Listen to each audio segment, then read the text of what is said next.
Ahora que ya entendimos, ¿cierto?, cómo funcionaban las bacterias, cómo podíamos diagnosticarlas, vamos a ver el tratamiento farmacológico para las infecciones por bacterias.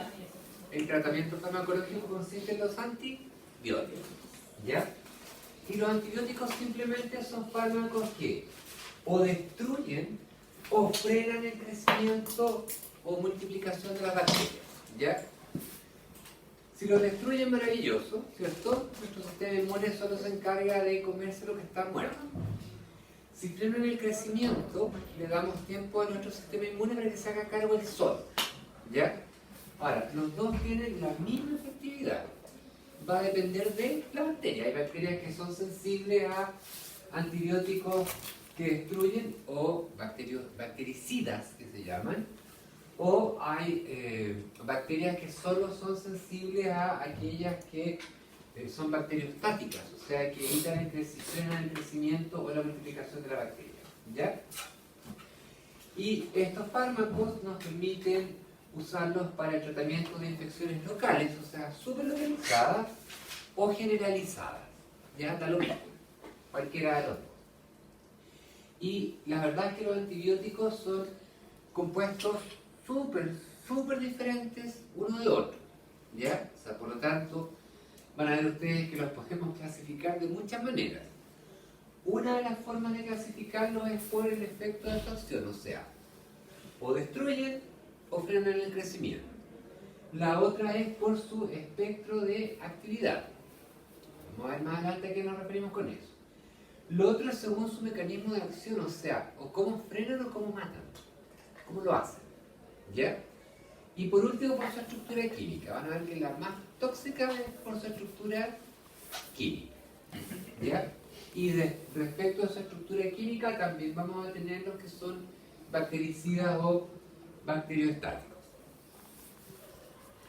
Vamos por el efecto de su acción. Los bacteriostáticos bloquean el desarrollo y multiplicación de las bacterias y por lo tanto yo los retiro antes que nuestro sistema inmune se haga cargo y las bacterias vuelven a crecer de nuevo y a infectar y a producir los problemas. Por eso lo que les decía, el tratamiento hasta el final, ¿ya? Y los bactericidas producen la muerte bacteriana, el efecto es irreversible, una vez que si no queda nada, no hay nada que hacer, pero nuevamente, aquí en el fondo, si yo los retiro antes, el problema es que pueden desarrollar en el fondo resistencia también, ¿ya? Y ya vuelvo de nuevo a tomar la prescripción y ya están súper protegidos porque tienen mecanismos en el fondo para defenderse de los efectos. ¿En los dos casos pueden haber resistencia o solamente En los dos casos pueden haber resistencia, ¿ya? Lo que pasa es que si hay como una reinfección porque tú no terminas el tratamiento y estabas tomando un bacteriostático, lo más probable es que la reinfección sea porque en el fondo no alcanzaron a desaparecer y vuelven a crecer. En cambio, en el caso de los bactericidas, si vuelve a haber una reinfección porque no terminaste el tratamiento, lo más probable es que tenga resistencia. En probabilidad. Pero en ambos casos van a ver ustedes que se puede desarrollar resistencia, ¿ya? Y como les decía, también el que los antibióticos sean bacteriostáticos o bactericidas es hasta como por ahí nomás esa clasificación, porque hay antibióticos que son bactericidas, pero si yo los consumo en pequeña cantidad, se comportan como bacteriostáticos. ¿Ya? Eso. Bien, y aquí tienen algunos fármacos, ¿ya? Claro, que son bacteriostáticos o que son bactericidas. Lo que sí es súper importante, es que nunca se deben administrar al mismo tiempo un bacteriostático y un bactericida. O todo el tratamiento, independiente que me tome 2 o 3 o 4 antibióticos, o todos son bacteriostáticos o todos son bactericidas. Ese es otro de los problemas de por qué no hay que automedicarse. No es que me dieron amoxicilina, que es bactericida. Ay, pero sabes que la citromicina también hace súper bien, así que me voy a tomar los dos. No pasa nada, se fijan, se lo posibilidad. Y la citromicina, que se consume generalmente como en 3 dosis, 3 días, 3 pastillas, una pastilla diaria, es bacteriostática, es curioso, pero es súper buena en el fondo, ¿ya? Tienen otros bactericidas como la amoxicilina, y hay alta resistencia a la amoxicilina, ¿ves? Por eso te decía que es más probable que las bacterias desarrollen resistencia a los bactericidas. Y bueno, hay un ejemplo de cuáles son las más conocidas, la eritromicina, que es bacteriostático, otro más o menos conocido. Bueno, la citromicina, como les decía, la claritromicina, el cloranfenicol también. El cloranfenicol que se usa generalmente para infecciones oculares. ¿Ya? Otro más de por acá conocido, la tetraciclina, y sería lo más conocido. Y dentro de los bactericidas, ahí sí hay bastantes más conocidos. La amoxicilina, la ampicilina, la bacitracina, ¿dónde hay más conocida? ¿Cuál? Metronidazol. Metronidazol, de los que están por acá deben estar. Aquí, metronidazol, ¿cierto? Canamicina, gentamicina, esa también es súper conocida, ¿cierto? Profe, La vancomicina también es bastante usada. ¿cuál es la razón por qué no se tienen que mezclar los dos? Ya. ¿Ya? ¿Ah? Cefadroxil, mira, no sé, la centro de un antibiótico que no lo sé. ¿Ya? Eso. Y hay algunos que sí se administran conjuntamente, por ejemplo, amoxicilina y ácido clavulánico son los 2 bactericidas y esos se toman en conjunto. ¿Ya? Son más efectivos. Bien. Ahora, respecto de su espectro de actividad, aparte de que sean bacteriostáticos o bactericidas, nosotros podemos tener antibióticos que sean de amplio espectro, o sea, me sirven para muchos tipos de infecciones. Como les decía, la citromicina es una que la tiran para todo, ¿cierto? La amoxicilina es una que también tiran para todo. Amplio espectro. Y sirve, por ejemplo, tanto para bacterias gram positivas como gram negativas. ¿Ven? Las tetraciclinas, también es la típica, ¿cierto? Esa mata el festival de la bacteria. Hay otras que se llaman de espectro medio o de medio espectro. O sea, que son efectivas, pero no para gran cantidad de bacterias, sino que para algunas. Ejemplo, la penicilina. ¿Ya? Y hay otras que son de corto espectro o de espectro reducido o de espectro bajo, solo eficaz contra familias súper específicas. Ejemplo, no sé, la dicloxacilina. No, es que tengo no sé para qué sirve específicamente, pero no, tengo una infección en la muela. No, yo me tomé esto cuando tenía amigdalitis y me sirvió caleta. Pero no sirve, es de corto espectro. Profe, ¿y que bajo. termine en silina no es que sea un derivado de la penicilina? No, Ya. tiene que ver con la clasificación química. Ah, ya. ¿Ya? Pero sí, puede ser. ¿Sí? No sé qué están los betalactámicos, hay hartos más. Bien.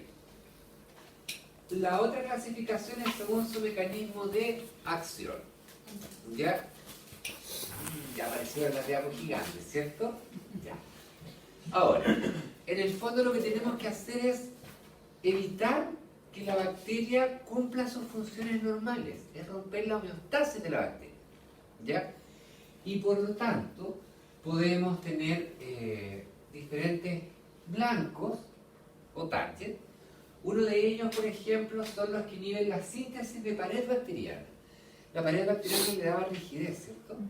También la pared bacteriana, algunas de ellas tenían estas sustancias como el ácido teicoico, ¿cierto? Que servía para infectar. Entonces, si yo evito que se pueda generar pared bacteriana, evito que la bacteria tenga virulencia o que tenga adherencia, por ejemplo, ¿cierto? Ahí tienen, por ejemplo, las penicilinas y las cefalosporinas, ¿ya? Hay otros que afectan el metabolismo del ADN y el ARN. Por lo tanto, la bacteria no puede producir ARN a partir de su ADN y por lo tanto no puede sintetizar proteínas para su sobrevivencia. ¿Ya? O si yo afecto la síntesis de ADN, no se puede duplicar. ahí sería un bacterio estático, por ejemplo, ¿cierto? Puedo tener algunas que se llaman, o antibióticos que se llaman antimetabolitos, ¿ya? ¿Y qué es lo que hacen los antimetabolitos? Impiden que la bacteria produzca algunos metabolitos necesarios para su sobrevivencia. Por ejemplo, hay unos antibióticos que impiden que se sintetice el ácido fólico, ¿ya? Y el ácido fólico es una vitamina en el fondo que va a servir para que funcionen algunas enzimas de la bacteria, ¿ya? Hay otras que actúan directamente sobre la membrana celular, y si actúan sobre la membrana van a hacer hoyos y por lo tanto se va a salir todo lo que se tiene que salir. Es como que la rompe. Es como lo que hacía el... No, tampoco se nos pasa todavía. Ya. La rompe y por lo tanto se sale todo lo que está ahí y ya tenemos una bacteria vacía, no sirve para nada. Y hay otros medicamentos que inhiben la síntesis de proteínas. No porque actúen sobre enzimas que ayudan a la síntesis, sino que específicamente actúan sobre el ribosoma. Y por lo tanto el ribosoma le llega el ARN y no pasa nada. Ya no tiene cómo sintetizar proteínas. No tiene cómo sintetizar proteínas de membrana, proteínas de exportación, proteínas, no sé, que acuérdense que las enzimas también son proteínas. ¿Ya? Les puse algunos ejemplos. Fíjense que estos que actúan sobre la membrana celular, aquí hay dos que además de ser antibióticos son antifúngicos.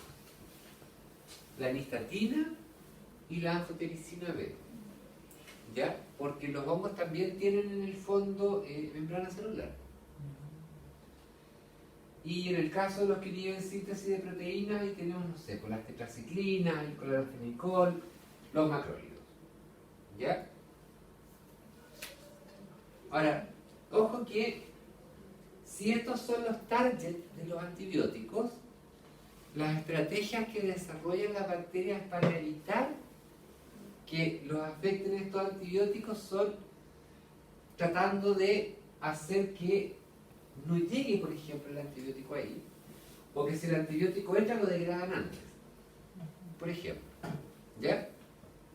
Las estrategias de resistencia pasan en el fondo por evitar los targets, o evitar en el fondo, o buscar una alternativa a producir algo.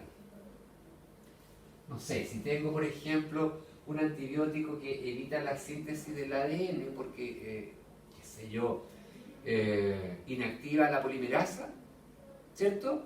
Entonces lo que hace la bacteria es que le llega un plásmido que tiene una polimerasa distinta, y como la polimerasa es distinta, el antibiótico no se pega, ¿se fijan? Y la otra polimerasa es la que empieza a funcionar, por ejemplo. Bien. Respecto de su estructura química, la clasificación tiene que ver con la similitud química, ¿ya? Por ejemplo, las tetraciclinas ya tienen una estructura con 4 ciclos, tetraciclina, ¿ya? Son bacteriostáticos, son de amplio espectro y además sirven para tratar infecciones sistémicas. No tiene ningún sentido que se tomen una tetraciclina porque si tienen una infección hay un corte. ¿Ya? Hay otros que se llaman aminoglicósidos, son de amplio espectro también, pero inhiben la síntesis proteica, igual que este otro que está acá. Son tóxicos para nosotros también, porque también pueden inhibir nuestra síntesis proteica, y tienen el pequeño problema es que rápidamente los microorganismos se vuelven resistentes. ¿Ya? La gentamicina es uno de ellos, la streptomicina otro. Hay otros que se llaman macrólidos, fíjense que les borré aquí todas las estructuras, por eso no nos vuelvo locos, ¿ya? Pero que se llaman macrólidos, son bacteriostáticos, son de amplio espectro, también inhiben síntesis de proteínas. ¿Ves? Hasta la acitromicina. Están las quinolonas. ¿Se acuerdan de química orgánica de las cetonas? ¿Sí? Ya, ¿y se acuerdan de los compuestos cíclicos? Ya, las quinolonas tienen una estructura en alguna parte de su molécula así. Y eso se le llama quinolona. Todo lo que tenga algo parecido, o sea, es como dato friki, es para que se manden ONA. ¿Ya? Son antibióticos sintéticos, eso sí es importante, de amplio espectro, y estos inhiben la síntesis de ADN. Son bacteriostáticos y también pues, están los de primera generación y los de segunda, tercera y cuarta son bactericidas. Matan. Que tienen, por ejemplo, el ciprofloxacino, el levofloxacino. Están los glucopéptidos. Entenderán por qué se llaman glucopéptidos, ¿cierto? O sea, son péptidos en eso, ¿ya? Que tienen glucosa en alguna parte. Inhiben la síntesis de péptido-glucano. Alteran la permeabilidad de la membrana y también inhiben la síntesis de ARN, ¿ya?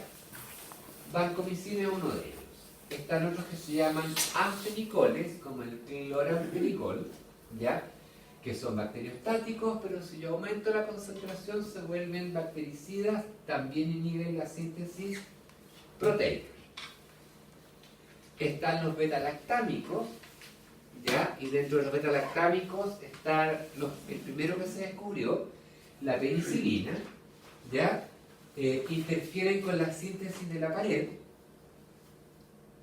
por eso inhiben el crecimiento bacteriano. Si no puedo sintetizar pared, no puedo hacer la fisión, ¿cierto? Pero puedo armar la otra célula hija, ¿ya? Y tienen el pequeño problema es que producen reacciones alérgicas. Entre el 5 y el 10% de las personas son alérgicos a las penicilinas. No a la penicilina, sino que a las penicilinas, a la familia de penicilinas, ¿ya? Y esta alergia puede ser erupción cutánea. ¿Quién me contó que había estado? ¿Cómo se llama el tipo? Cayupi parece que me contó. ¿O no? No, pero él era alérgico a otro medicamento. Bueno. ¿Ya? Y pueden producir anafilaxia mortal. ¿Ya? Así que es súper importante, por favor, es que se hagan el examen para saber si son alérgicos a las penicilinas, porque aparte de la penicilina, la ampicilina también es una penicilina y la amoxicilina también. Yo soy alérgico. La que más toma, ¿sí o no? O la que más receta. Y están otras que se llaman cefalosporinas, que son derivados también de un antibiótico producido por un hongo que se llama cefalosporina C, y inhiben también la síntesis de pared bacteriana, por lo tanto no se pueden terminar de dividir, ¿ya? Y hay 4 generaciones también, dependiendo de si son antimicrobianos, si se introdujeron antes o después en el mercado. Y aquí hay algo interesante. Cuando yo combino estos dos bactericidas, que son la amoxicilina y el ácido clavulánico, ¿ya? Fíjense que se usan específicamente en infecciones de oídos, pulmonares, de tejidos blandos, de piel y de las vías urinarias. Y cuando se usan en conjunto, producen un sinergismo no de suma, sino que de potenciación. O sea, la suma, el usarlo en conjunto, funciona mejor que la suma de los dos. ¿Ya? Así que por eso se ocupan bastante. Como dice acá, la amoxicilina es un medicamento similar a la penicilina, funciona como bacteriostático, y en el caso del ácido clavulánico es uno de los medicamentos llamados inhibidores de la beta-lactamasa. ¿Ya? ¿Qué es lo que es la beta-lactamasa? Es una enzima que producen algunas bacterias y que lo que hace es destruir los antibióticos penicilínicos. ¿Ya?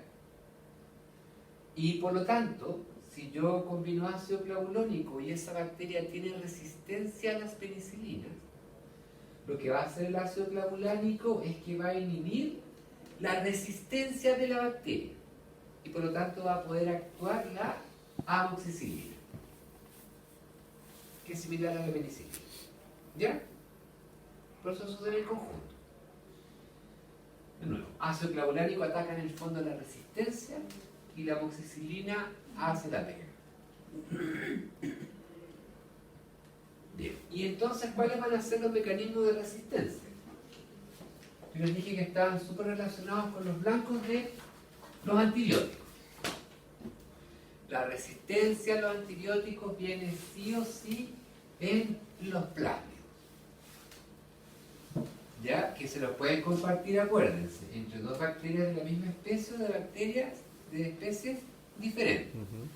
Si yo retiro el antibiótico durante mucho tiempo, la bacteria ya no le interesa tener este cacho, este peso muerto, y lo elimina.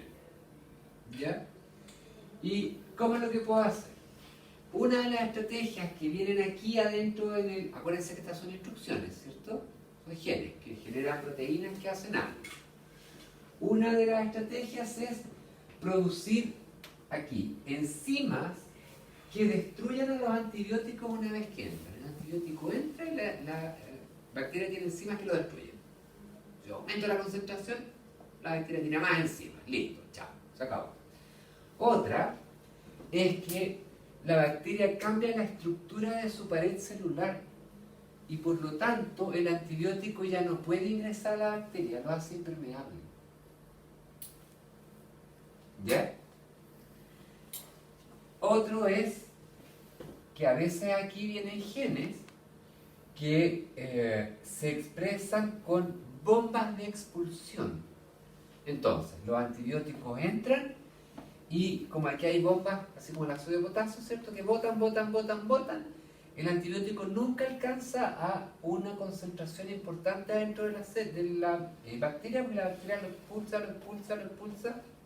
y lo expulsa. ¿Ya? Otro mecanismo es modificar la diana, como les decía. Si lo que hace el antibiótico es unirse a una enzima que sirve, por ejemplo, para la producción de energía de la bacteria, aquí viene otra enzima que también hace lo mismo, pero que es diferente, y como es diferente, el antibiótico no se une. Como que me salto ¿se fijan? Y la otra forma de o mecanismo de resistencia a antibiótico es inactivar al antibiótico. O sea, o cambio la diana o cambio el antibiótico. El antibiótico entró, le pegó, como lo que hacía el hígado, ¿se acuerdan? Que le pegaba cosas distintas a los fármacos. En el fondo la bacteria hace como lo mismo. Le pega cosas distintas y el fármaco ya no sirve.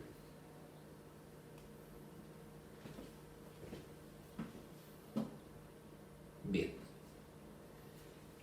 Dentro de las causas creo que ya se les ha dicho hasta el infinito, ¿cierto? Esto está en la Organización Mundial de la Salud. Exceso de prescripción de antibióticos. Pacientes que no acaban el tratamiento. Y esto es del terror. Uso de antibióticos en la cría de ganado y pescado. Cuando uno le da antibióticos al ganado, el ganado engorda más rápido. Y se los da. ¿Ya? Y lo otro, en el caso del pescado, también le pueden aplicar antibióticos para que no se pudra tan rápido o para evitar las infecciones de los pescados que se crían. ¿Ya? Otro es cuando en los hospitales y en las clínicas hacen un control inadecuado de las infecciones y se genera la infección intrahospitalaria, el festival de la infección intrahospitalaria. De hecho, donde hay más bacterias resistentes a antibióticos es justamente adentro de los hospitales. ¿Ya? Y una de las formas que con la que han tratado de bajar en el fondo la resistencia al antibiótico en los hospitales es manteniendo al paciente lo menos posible hospitalizado. O sea, que no le dé una infección intrahospitalaria, porque ahí va a sacar la bacteria resistente y la va a esparcir por el mundo. ¿Cierto? Lo otro es la falta de higiene y saneamiento deficiente. ¿Ya? No sé, a ver...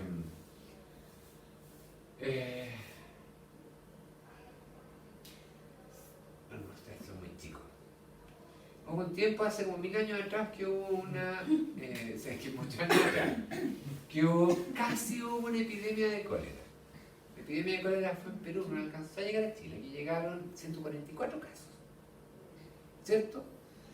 Ya, y el cólera, lo que más recomendaban en esa época es, primero, no consuma, o sea, evite al máximo consumir alimentos que crecen a ras de tierra. ¿Por qué? Porque en esa época todas las los lugares donde producían verduras a ras de tierra en Santiago los regaban con agua del Mapocho y con agua del Sanjón de la Guada. Y resulta que al Sanjón de la Guada y Mapocho llegaban todos los, ¿cómo se llama? Todo el baño de Chile llegaba al río Mapocho. ¿Cómo se llama eso? Agua servida. A las aguas servidas llegaban todas al río Mapocho. Y con eso regaban para el sur. ¿Se fijan? Para lo que sigue de más allá del río Mapocho. Bueno, eso. Entonces, falta de higiene. Pues ahí recomendaban, hicieron cualquier cantidad de campañas, porque las campañas de ahora son muy pencas, no se han cachado. Así se están muriendo niños con virus sincicial y nadie sabe lo que es el virus sincicial, ¿cierto? Ya en esa época aparecía una persona enferma y uno lo dejaban hasta aquí en el fondo con las recomendaciones. Por la tele, por los papeles, por todos lados ahí hablando. Bueno. Y lo otro que puede producir resistencia es la falta de desarrollo de nuevos antibióticos. ¿Ya? Entonces, como estamos ocupando siempre los mismos, se empieza a producir resistencia. Ahora, ¿qué hacer para evitar la resistencia a antibióticos? Usar antibióticos solo cuando se los recete un médico. Tomar la receta completa, ahora que se sienta mejor. Ustedes tienen que convencer a sus pacientes y a sus familias y a sus amigos de eso. De verdad. No usar antibióticos que les sobraron. No es que me sobraron. Estuvieron ahí 3 años guardados, es que fueron súper buenos. ¿No? Ya les sobraron, chao. ¿Ya? O no, mira, me sobraron estos 3, esta cajita te la doy. No, chao. No compartir antibióticos con los demás. Porque acuérdense que el antibiótico va a depender de la infección que tenga, o sea, de la bacteria que tenga. Y la sintomatología y los signos asociados a las infecciones pueden ser muy parecidos para dos bacterias que no tengan nada que ver. ¿Ya? De hecho, por ejemplo, dentro de las enfermedades de interés kinesiológico están las neumonías. Las neumonías pueden ser por todos estos tipos de bacterias y pueden ser también por virus. Si tiene neumonía, lo primero que tiene que buscar el médico, no ustedes, es si esa neumonía es viral o bacteriana. Y si es viral, nada que hacer. O sea, solo tratar sintomatología. Y si es bacteriana, recién ahí pueden en el fondo recetar antibióticos. Y el resto es prevenir la infección. En cada uno que tengamos remedio, para que vamos a estar tomándolo, ¿cierto? Y podemos prevenirlo. Lavándose las manos con frecuencia, evitando el contacto con personas enfermas y mantener las vacunas al día. Eso es súper importante. ¿Ya? Cada vez que les digan que las vacunas son malas, piensen si en realidad es porque cuando dicen que las vacunas son malas es que no, la industria farmacéutica nos quiere vender la vacuna, ¿cierto? Pero han pensado que si yo fuera de la industria farmacéutica sería más fácil decir, no, la vacuna te hace mal, no te vacunes. Me tenés que comprar después los remedios. Y lo hizo un médico. ¿Y eso es más caro? O sea, yo gano más plata vendiendo insumos médicos y remedios que vendiendo vacunas. ¿Han pensado en eso? Bien.